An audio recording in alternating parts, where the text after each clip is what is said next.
pay na ako na pa yung ano, adihin mo sa nga complaining, nagre-reklamo. Iasa ko sa...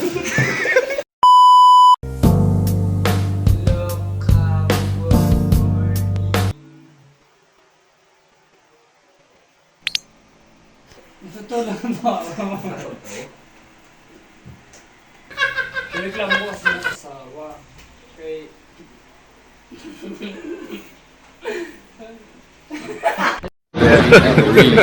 Hey, y'all, come look at this.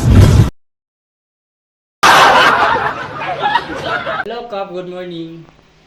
May kuha masakyan na nagreklamo kasi yung asawa ko hindi na umuwi sa bahay.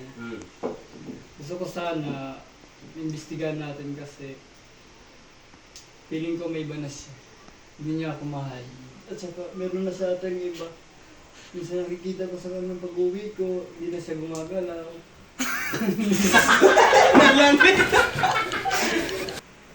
Yun lang ba yung problema ninyo? Sorry ko, ulit na lang.